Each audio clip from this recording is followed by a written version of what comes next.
नमस्कार, मैं हिमांशु पांडे और आप देख रहे हैं यूपी का इवनिंग न्यूज बुलेटिन। आइए नजर डालते हैं आज दिन भर की 10 बड़ी खबरों पर। योगी 2.0 के कैबिनेट विस्तार में 4 नए मंत्रियों ने शपथ ली। सबसे पहले राज्यपाल आनंदीबेन पटेल ने सुभाषपा अध्यक्ष ओम प्रकाश राजभर को शपथ दिलाई। इसके बाद दारा सिंह चौहान, फिर अनिल कुमार और आखिरी में सुशील कुमार शर्मा ने मंत्री पद की शपथ ली। योगी सरकार ने यूपी पुलिस भर्ती के पेपर लीक मामले में बड़ी कार्रवाई की है। सरकार ने पुलिस भर्ती परीक्षा की अध्यक्ष रेणुका मिश्रा को पद से हटाकर वेटिंग में रखा है। उनकी जगह 1991 बैच के आईपीएस राजीव कृष्णा भर्ती बोर्ड के अध्यक्ष का अतिरिक्त कार्यभार संभालेंगे। इस समय राजीव कृष्णा डीजी विजिलेंस के पद पर तैनात हैं। लोकसभा चुनाव से पहले योगी सरकार ने मंगलवार को कैबिनेट की बैठक की, जिसमें 29 प्रस्ताव मंजूर किए गए। इसके तहत सिंचाई के लिए किसानों को फ्री बिजली दी जाएगी। होमगार्ड के भोजन भत्ते को 30 रुपए से बढ़ाकर 120 रुपए किया गया है। यूपी में मक्का के उत्पादन में वृद्धि के लिए जल्द ही मक्का विकास कार्यक्रम शुरू होगा। यूपी कांग्रेस के अध्यक्ष अजय राय ने आज प्रेस कॉन्फ्रेंस कर बीजेपी पर निशाना साधा। अजय राय ने कहा, बीजेपी उम्मीदवार डरे हुए हैं, प्रत्याशी चुनाव से पहले ही मैदान छोड़कर भाग रहे हैं। भाजपा के लोग भगौड़े हैं। योगी सरकार के कैबिनेट विस्तार पर उन्होंने कहा, वोट लेने के लिए चुनाव के समय मंत्रिमंडल विस्तार हो रहा है। लखनऊ के अकबर नगर बस्ती में बुलडोजर से दुकानें गिराई जा रही है। 3 बुलडोजर से कुल 77 दुकानों को एलडीए, नगर निगम और पुलिस टीम की मौजूदगी में ध्वस्त किया जाएगा। बुलडोजर एक्शन की वजह से आसपास के एरिया में लंबा जाम लगा है। शाहजहांपुर के एसपी ऑफिस में एक युवक ने खुद पर पेट्रोल डालकर आग लगा ली। आग लगाने के बाद युवक जलते हुए एसपी ऑफिस में अंदर की तरफ भागा। इस दौरान पुलिस कर्मियों ने दौड़कर उस पर कंबल डाला और कार में बैठाकर युवक को अस्पताल ले गए। युवक कुछ दबंगों के पिकअप छीनने से परेशान था। बलिया में एक मंदिर के पुजारी की लाश मिली है। आशंका है कि पुजारी की हत्या करके लाश को मंदिर से 300 मीटर दूर पुराने ईंट भट्टे के गड्ढे में फेंक दिया गया। डेड बॉडी के पास एक खाली लोटा मिला है। लोगों की सूचना पर पहुंची पुलिस इस मामले में कार्रवाई कर रही है। ये घटना बांसडी थाना क्षेत्र के बड़सरी गांव की है। कानपुर में शादी से इनकार करने पर एक ट्रांसजेंडर ने पेट्रोल डालकर अपने प्रेमी की कार में आग लगा दी। पुलिस ने आरोपियों का पीछा कर उन्हें कानपुर से 40 किलोमीटर दूर पकड़ लिया। पुलिस पूछताछ में आरोपी ने बताया कि वैभव शुक्ला के झांसे में आकर उसने 1 करोड़ रुपए में अपना जेंडर चेंज किया था और बाद में उसे प्यार में धोखा मिला। देश की पहली रीजनल रैपिड रेल दूसरे फेज में गाजियाबाद के दुहाई डिपो से मोदी नगर नॉर्थ स्टेशन तक चलेगी। प्रधानमंत्री मोदी 6 मार्च को इसका वर्चुअल उद्घाटन करेंगे। इसके पहले दूसरे फेज में ये रेल मेरठ साउथ स्टेशन तक चलनी थी, लेकिन वहां स्टेशन तैयार नहीं होने की वजह से इसे मोदी नगर नॉर्थ तक चलाने का फैसला लिया गया है। मेरठ में एक शादी के दौरान स्टेज पर दूल्हा दुल्हन के बीच थप्पड़ चलने लगे। वरमाला की रस्म के दौरान लेट लतीफी पर बवाल शुरू हो गया। स्टेज पर दूल्हा दुल्हन मारपीट कर रहे थे, तभी नीचे पंडाल में बारातियों और घरातियों के बीच भी मारपीट होने लगी।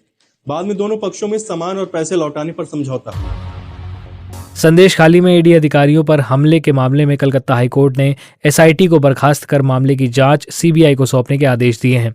हाईकोर्ट के चीफ जस्टिस ने शेख शाहजहां समेत कुल 3 जांचें सीबीआई को सौंपने का आदेश दिया है। इसके साथ ही हाईकोर्ट ने बंगाल सरकार को आदेश दिया कि शेख शाहजहां को आज शाम 7:30 बजे तक सीबीआई को सौंपा जाए।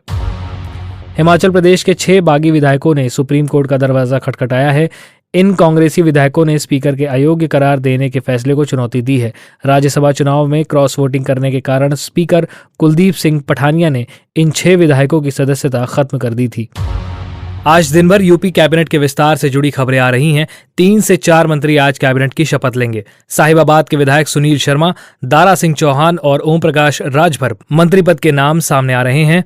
शाम 5 बजे यूपी के राजभवन में कार्यक्रम का आयोजन होगा। राहुल गांधी की भारत जोड़ो न्याय यात्रा इन दिनों मध्य प्रदेश में है। इस दौरान राहुल गांधी ने एमपी के शाजापुर में प्रधानमंत्री मोदी और बीजेपी सरकार पर निशाना साधा। उन्होंने कहा कि मोदी चाहते हैं कि आप दिन भर जय श्री राम बोलो और भूखे मर जाओ। वहीं बीजेपी कार्यकर्ताओं ने उनकी रैली के दौरान मोदी मोदी और जय श्री राम के नारे लगाए। राजस्थान में पेपर लीक मामले में ट्रेनिंग ले रहे 35 सब इंस्पेक्टर पेपर लीक मामले में आरोपी बनाए गए हैं।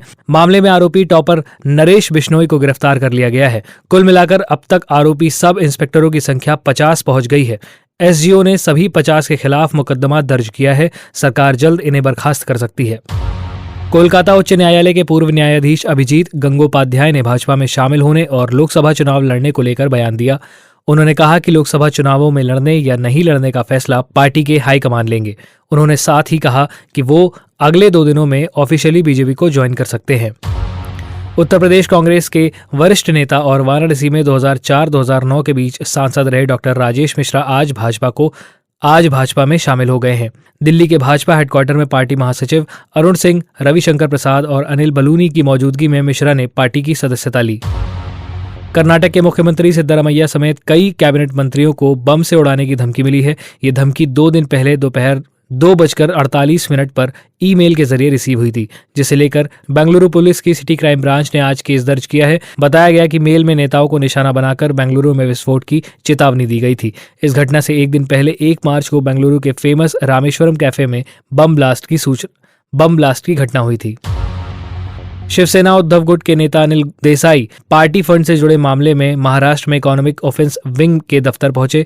उनसे 5 एजेंसी पूछताछ कर रही हैं। आरोप है कि इलेक्शन कमीशन के एकनाथ शिंदे गुट को असली शिवसेना घोषित करने के बाद भी पार्टी फंड से 50 करोड़ रुपए उद्धव गुट की तरफ से निकाले गए थे। शिंदे गुट को इसकी जानकारी मिली तो उन्होंने पुलिस को इसकी शिकायत की। मुंबई पुलिस की आर्थिक अपराध शाखा को इसकी जांच की जिम्मेदारी सौंपी गई थी। इसी के बाद देसाई को समन किया गया था। देसाई उद्धव गुट का पक्ष रखेंगे। डीएमके नेता ए राजा एक बार फिर विवादित बयान को लेकर खबरों में है। अपनी रीसेंट स्टेटमेंट में ए राजा ने कहा कि भारत एक राष्ट्र नहीं है और न कभी था। डीएमके नेता का कहना है कि भारत एक राष्ट्र नहीं बल्कि एक उपमहाद्वीप है। आपको साथ ही बता दें कि उनके बयान से एक दिन पहले ही यानी कल ही सुप्रीम कोर्ट ने तमिलनाडु के सीएम एमके स्टालिन के बेटे उदयनिधि स्टालिन को सनातन विरोधी बयानबाजी पर फटकार लगाई थी और कहा था कि उन्हें अपने बयान के नतीजे पता होने चाहिए। इजरायल में रहने वाले भारतीयों के लिए विदेश मंत्रालय ने एक एडवाइजरी जारी की है। ये एडवाइजरी एक भारतीय की मौत के बाद आई है। आज सुबह खबर मिली कि लेबनान के मिसाइल हमले में एक भारतीय नागरिक की मौत हो गई, जबकि 2 लोग घायल हो गए हैं। ये तीनों भारतीय केरल के रहने वाले हैं।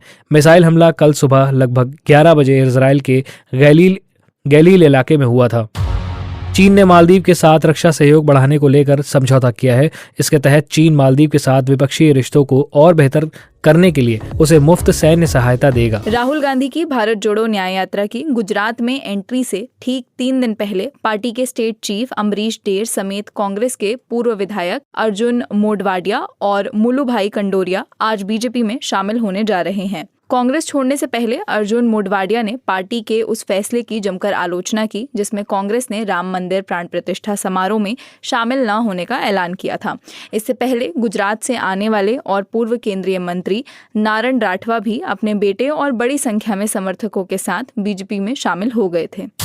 प्रधानमंत्री नरेंद्र मोदी तेलंगाना के संगार रेड्डी पहुंचे। यहां पहुंचकर उन्होंने जनसभा को संबोधित करते हुए एक बार फिर भारत को अगले कुछ सालों में विश्व की तीसरी सबसे बड़ी अर्थव्यवस्था बनाने का अपना वादा दोहराया। इसके अलावा उन्होंने ये भी कहा कि तेलंगाना में उन्हें जिस तरह का जन समर्थन मिल रहा है उसे वो जनता को दोगुना करके वापस देंगे। इसके बाद पीएम आज ही शाम को 4 बजे उड़ीसा के जाजपुर पहुंचेंगे। यहाँ वो 19,600 करोड़ के रेल, ऑयल और हाईवे से जुड़े प्रोजेक्ट्स का इनॉग्रेशन करेंगे। इसके बाद वो चांदीखोल में एक रैली को संबोधित करेंगे। यूपी पुलिस भर्ती पेपर लीक मामले में रिक्रूटमेंट बोर्ड की अध्यक्ष रेणुका मिश्रा को पद से हटा दिया गया है। परीक्षा रद्द होने के बाद भी भर्ती बोर्ड की इंटरनल असेसमेंट कमेटी रिपोर्ट देने में असफल रही। इसके साथ ही वो मामले की एफआईआर दर्ज करवाने में भी चूक गए थे। फिलहाल रेणुका मिश्रा की जगह डीजी विजिलेंस राजीव कृष्ण को रिक्रूटमेंट बोर्ड की जिम्मेदारी मिली है। पुलिस कांस्टेबल भर्ती की ऑफलाइन हुई इस परीक्षा में 2 दिन में 48 लाख से अधिक स्टूडेंट्स शामिल हुए थे। कलकत्ता हाईकोर्ट के जस्टिस अभिजीत गांगुली ने अपने पद से इस्तीफा दे दिया है। उनके इस्तीफे की खबर सामने आते ही ये सुगबुगाहटें थी कि अभिजीत गांगुली बीजेपी के टिकट पर लोकसभा चुनाव लड़ सकते हैं। बीजेपी की तरफ से उन्हें पश्चिम बंगाल की तमलुक सीट से टिकट मिलने की संभावना है। बॉम्बे हाईकोर्ट की नागपुर पीठ ने माओवादियों से कथित संबंध मामले में दिल्ली विश्वविद्यालय के पूर्व प्रोफेसर जीएन साईबाबा और 5 अन्यों को बरी कर दिया है। महाराष्ट्र की गढ़चिरौली डिस्ट्रिक्ट कोर्ट ने 2017 में साईबाबा और अन्य को दोषी करार दिया था। इसके बाद से ये सभी जेल में बंद है। इन सभी 6 लोगों में से एक पांडु नरोटे की मौत भी हो चुकी है।